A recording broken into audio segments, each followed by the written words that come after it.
So we have a minter, mapping, a function, and several additional functions. What does this do? Professor Kaal, we have no annotations, we have no clue what's going on here. Okay, so just read it for a second. Just read it for a second, can you see it? Is that enough?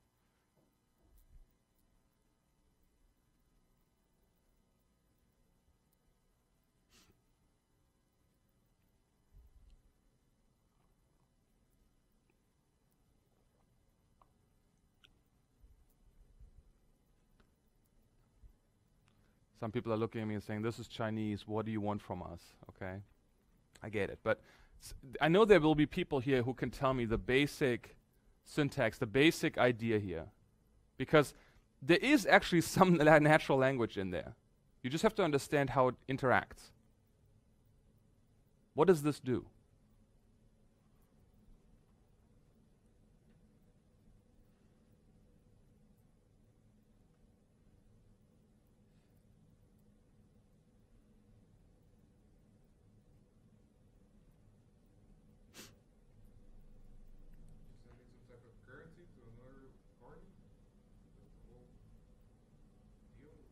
What does it do? Before it does that, it's checking the receiving party's balance for something. Why does it have to do that?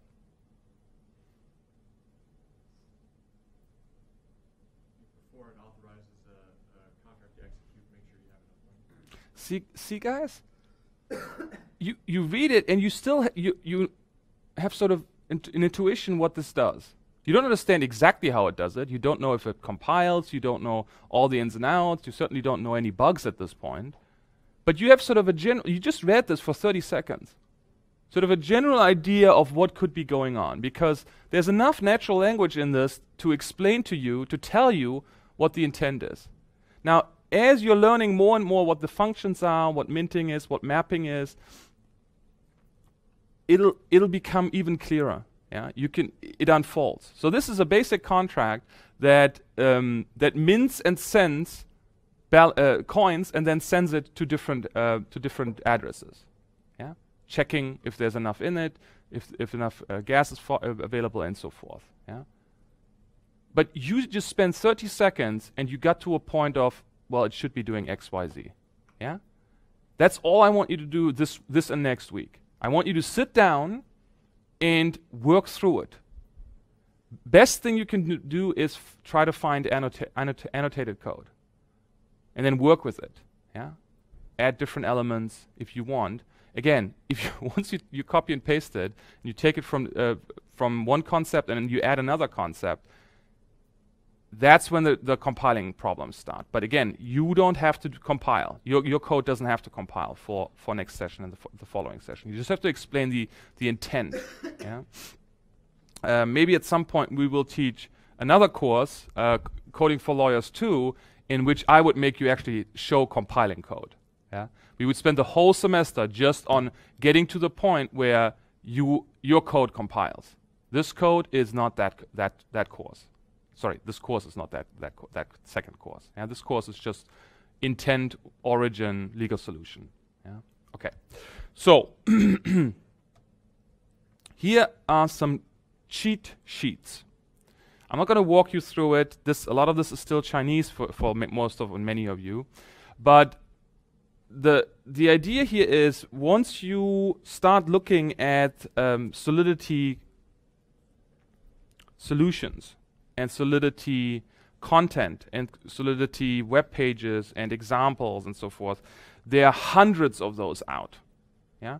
If you look on GitHub, their whole portfolios, they break down the code in structures. Yeah. It still requires you to go through it all. Yeah. So global variables, global functions, scope variables, and function visibility specifiers, for instance. Yeah. So we could start with global variables, which are addresses, units, bytes, and different combinations of those. Then global functions, hash, as for instance, block hashes, returns, add modifiers. They're all kinds of different codes and global function examples. Long story short, when you start quote unquote messing with it, and you're looking at examples, be it for this exercise or for your future endeavors in this, these sheets, some folks print them out and put them in little plastic folios and have them around, and then when they sit in front of the code, they just pull them or have them on a separate sheet on another screen, just to remind themselves what certain things do. It's like having so you think it does X, but you want to make sure it does X, right? That's when you pull these out. And again, different people do it different ways. I'm not going to walk through all of it, but if and when you're getting to a point where you're getting more into the code, these constructs actually help you remember certain ideas and certain basic syntax. So for those of you who have written and programmed in Excel before, you've done it similarly, right? There's certain guides, certain basic functions where you know how the function works, but you don't remember exactly how to set it up, right? It's the same thing here. Okay.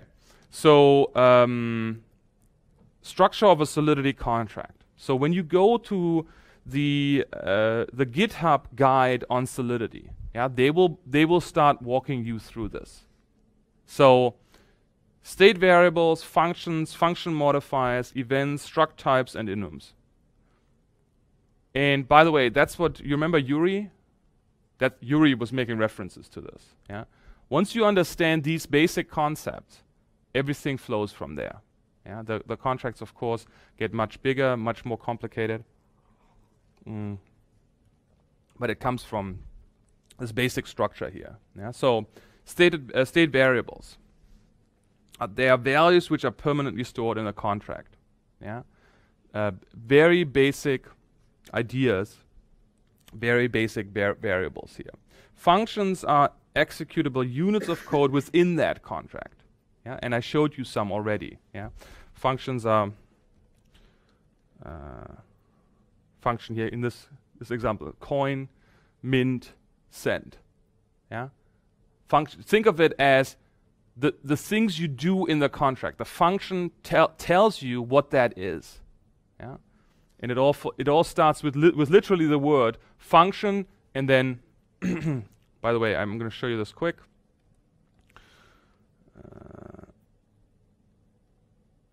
Where's the function? The beauty is when you set this up right, where's the function? We have marking here. It actually gives it to you in different colors. So not only do you get the functions to explain to you what it is. In this case, it's a ballot with all these parameters. But if you set it up in the right text editor, it will actually give you for each of those. It's like Excel. Once you write this,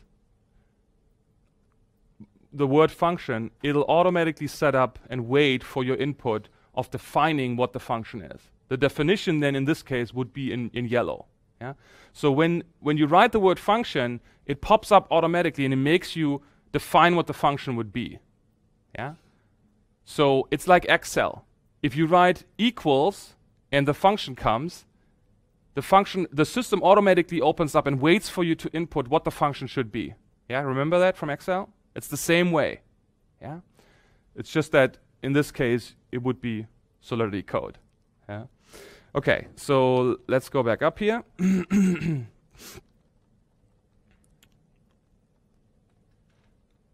Okay, so stated variables, functions, function modifiers. Function modifiers can be used to amend the semantics of functions in a declarative way. So the function is in many ways the basic structure. You start out with the stated variables, then the functions define what's happening in the contract. The modifiers now, and I'll show you an example in a second, they modify what the function does. Think of it that way. Yeah. And then events we have as interfaces with the EVM. Struct types are custom defined types that can group several variables. And I'll show you that in a second as well. So let's start with variables, with stated variables. So we always start with pragma solidity that tells us where we're at. Guys, why do you care what that number is? Professor Kaal, we don't care because we don't have to compile. Okay, you're right. You don't have to compile, yeah? So, but if you were to have to compile, why would you care about what that number is? Correct. You always have to be at the most recent version. And this is developing rapidly. Yeah, sometimes monthly there's something new. Yeah, because the community, the totality of all people working on this develops new things constantly. Yeah, remember how we talked about changing the engine of a train that runs at 100 miles an hour, meaning Ethereum. That's what this is. Yeah, they're constantly developing this. So they're constantly developing this in Solidity. So if you are changing the consensus algorithm, you're trying to change all of that what went into the current state of affairs. Yeah? Okay, so here we have the contract. So the contract that defines the state variable here is the contract. Yeah. So in this case, contract is simple storage, for example. Yeah. So that's a unit of stored data. That contract. That's what shows up in I think it's blue. It depends on what editor you use. That is the stated variable. Yeah. So you start out with pragma solidity, whatever version it is, and the contract here is the stated variable, the word contract, that defines the states of what you're trying to accomplish. Yeah. And I know, guys, this is very abstract. So again, if you are struggling with it, just go back to annotated code. Yeah. And try to get an intuitive understanding of what the code should be doing. Yeah. And that's what we'll do for next session. Okay. Okay, so that's the contract is here defines the stated variable. Yeah. Next one, functions. I already showed you some functions on the ballot coding example. Yeah. So we start out with the contract, which is the stated variable. Again, we have pragma solidity, whatever version. This is way too old. I think we're at 19 or something now. So we have the contract, which is stated variable, simple auction. And the function now here is that XYZ bid would be publicly payable, meaning there's a publicly visible pay function here. Yeah. So that's the function. It's just a function of executable units of code within the contract, which is the stated variable. Yeah. That's all it is. Yeah. Okay, so then we have modifiers. So we have the contract again. Here we have a purchase contract. We have a public seller. And sorry, this didn't. The lines were scrambled here. This should look differently. But what's important here is that we have the address and the modifier and here down here the function for that modifier. The modifier literally uses the word modifier. So you know it's something that changes a previously existing function. And it shows up again in a different color. Yeah? It's something that modifies something that you have previously defined in the function. Yeah? Okay. In this case, we have the modifier being that the message sender has to be the seller. Yeah? So we have a general function, and the modifier tells us what the function should be. And here in this case, we have another modifier down here for this function, meaning you have to abort unless the public it's public and you only have a seller. Yeah. So again, this is another function that that has a separate modifier. Okay. So, and guys, I know this is very abstract at this point, but I'm just trying to sort of break down the basic structure for you. And by the way, when you understand what the basic structure does and you see how people implement it in code, it'll become much more clear. Yeah. But yeah, so it really requires you to sit in front of the screen and really, if you want, download and understand the annotated code. Okay, so then we have events. Again, interfaces with the EVM logging facilities here. So for instance, we have a contract, simple auction again. We have an event.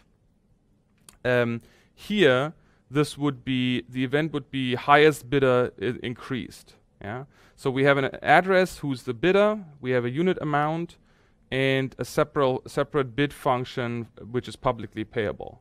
The event here again is given you as a separate color function, if you want it, and I'm using function here not in the technical sense, that provides the ability to add additional conditions if you want. Yeah. Okay, struct types. So, and by the way, this is from the ballot contract. So we have a ballot contract. Again, you start out with the contract, and the structs are custom defined types that can group several variables. Yeah.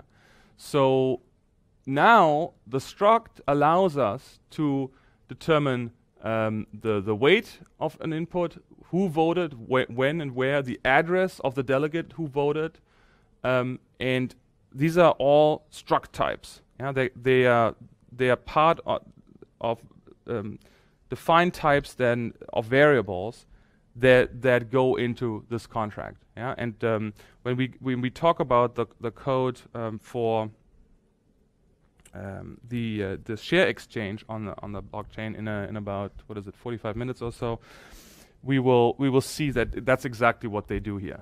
Yeah. Okay, so let's see. Enums can be used to create custom types with a finite set of values. Again, pragma solidity, we have a contract, and now we are creating custom types with finite sets of values. In this case, we have locked, inactive, and created as enums. Okay, guys, I know this is very abstract, and you have to really see it in the context of all code. Yeah, to just take these examples out and talk about them by themselves doesn't explain you how it all works together. Yeah. So let's do a very basic contract in Solidity. Yeah. So first, what you have to do, and guys, this is one thing for this course that really you should take away, which is download the Ethereum wallet. I can't have anybody in this course not have an Ethereum wallet on their computer at this point. Yeah? And Sublime Text is, in my mind, one of the better ones. Mr. Lenterman, you prefer that as well, right? Yeah, there's some others, but this is a good one. Yeah. Like Professor Kaal is saying, it's one of those that will highlight what sort of things you're inputting, so your eye will be caught on, Yeah. Yeah, guys, always use the ones that highlight with black background, white text, and highlighted functions. Yeah, because it pops up at you and you can't miss it, right? You know you have to explain what that function, the contract, the enums, and so forth, what they are, right? And they all have, so all of these things, guys, these seven different elements, core structures, they show up in different colors. It really helps you to understand the structure and bring it together. Yeah. Okay. So please, ethereum.org, sublimetext.com, download it and experience it. Again, your code does not have to compile. You just have to explain what you intend to do with the code, annotate the code. Yeah? Good. Now, configuring the Ethereum wallet. you have to be on the test net. Yeah, so please make sure you don't get on the actual net. So some of you are trading cryptocurrencies and have live nets. For this exercise, I don't want you to go live. This is all test net, okay? This is just a learning exercise. This is nothing to do with actual money. Yeah. So start mining testnet only. So why do you have to do that, Mr. Lanterman? Why do you have to start mining? Start mining, so it essentially will give you basically like, I guess, dummy ether that you can test. So a nice word, dummy ether. So you're sitting there and you're letting the testnet run, and you can't use the testnet unless you have some ether, right? So it simulates you're getting actual ether by way of mining for purpose of the testnet use. Yeah. So after a few minutes or so, depends on what else is going on in the testnet. Sometimes it's quicker, sometimes it's slower. 2 years ago, I had some real issues with it, where it would just basically do nothing for days.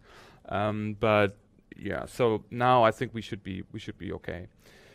So you will have Ether, the digital currency used within the Ethereum blockchain. Ether allows you to deploy test contracts. Yeah, so that's what this is all about. Let it sit there, let it mine. Once it mined enough, you now have the ability to use the test Ether. And you don't need much, so let it sit for less than half an hour. It'll be available. Guys, it's fictional Ether. You understand that? Yeah, it's testnet. It's not the real deal. Okay. So, basic contract. Actually, let's take a 5-minute break and start dealing with this code afterwards. Thank you, guys.